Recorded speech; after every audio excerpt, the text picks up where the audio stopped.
Hey everybody, welcome back to Rolling Through Life. My name is Wanda. Um, I want to say I am sorry for not uploading a daily devotion yesterday.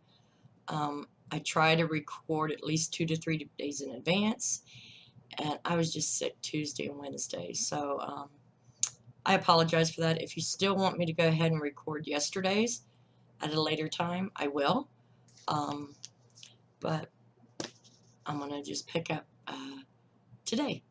So today is January 10th, 2019, and the read for today is Acts 7:37 through 60, and the title is Stubborn or Persistent. They cease not from their own doings, nor from their stubborn ways. Judges 2:19. Fritz and I were walking from a neighbor's farm to our home place when he abruptly decided to go no further. Fritz had been a good friend for many years, but his stubborn attitude just then was definitely straining our relationship. Yet no matter how hard I tried to convince him to keep going, his mind was set. Physical force was out of the question, as he outweighed me by more than 1,200 pounds. The stubbornness of a mule is legendary, and the definition of being firmly determined in will or purpose accurately describes my long-eared friend that day.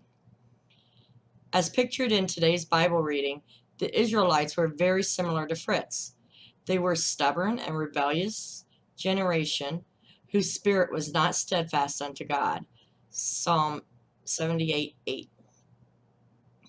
Paul admonished the Ephesian Christians to stand and be praying and watching thereunto with all perseverance. Ephesians 6:14 through 18. But this kind of persistence is far removed from the stubbornness of the Israelites. One is centered in self-will, while the other is dedicated to God's will.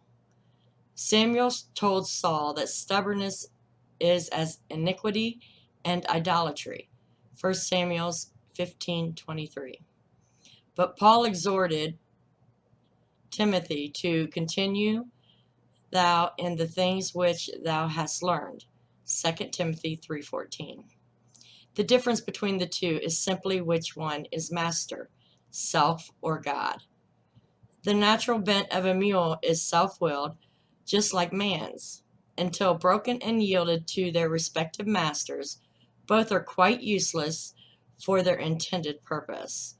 While stubbornness is a vice, persistence is a virtue.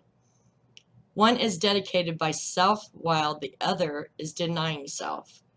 Where do you line up? If you continue in my word, then are ye my disciples indeed. John 8:31. And the 1-year Bible reading plan, Matthew 9:1 through 17, and Genesis 25 and 26.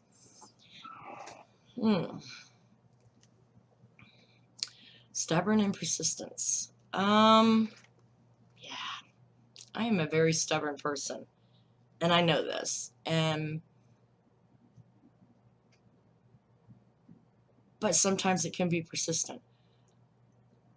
For instance, I'll go to the grocery store, something's on a high shelf, and someone will ask me if I need help, and I'll say no thank you, because I am so stubborn that I will grab onto a shelf, stand up, and get it myself.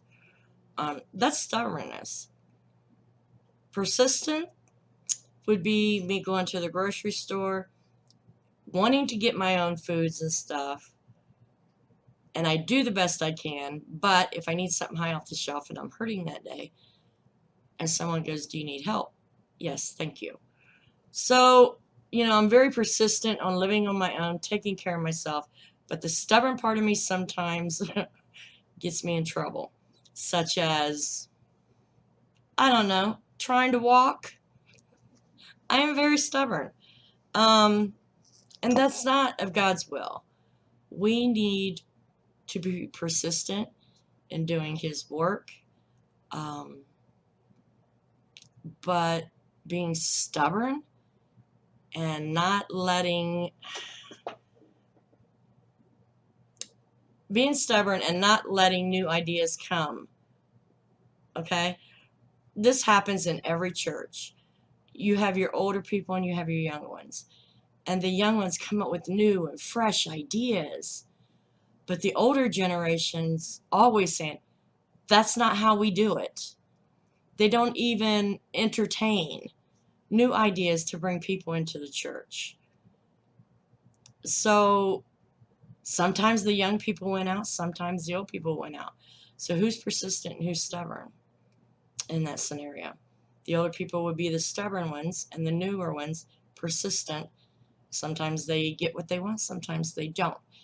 But we as the older generation in the church, we have to look at through the younger generation's eyes. You know, um, can we at least try it for 6 weeks? And if it doesn't work, then we'll go back to the old way. And 9 out of 10 times, your young people have great ideas.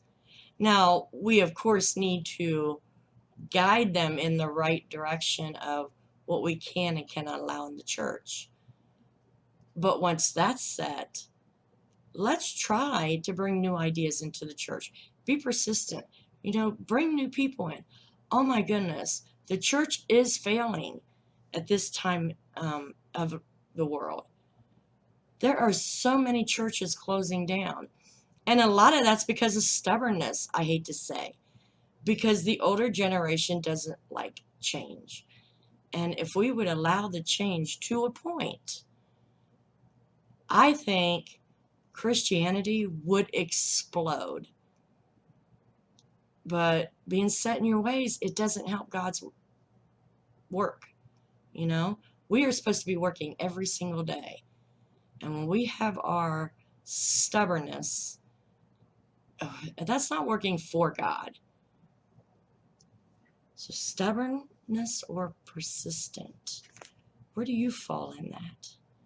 I try to be persistent, but I can be stubborn. So we have to know when we're doing what. So that's what I got out of that. If you have any other,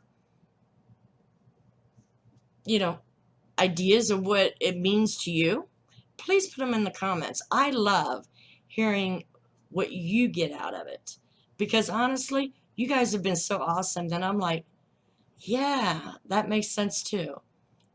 Or when I stumble over my words, which I do quite often lately, I'm not getting my full point across. You help me with that, and I appreciate that. So, yeah, that's our devotion for today. And I know these books are free, but I am going to try to find out where you can get copies, because there's a couple of people saying they wanted this to read along with me.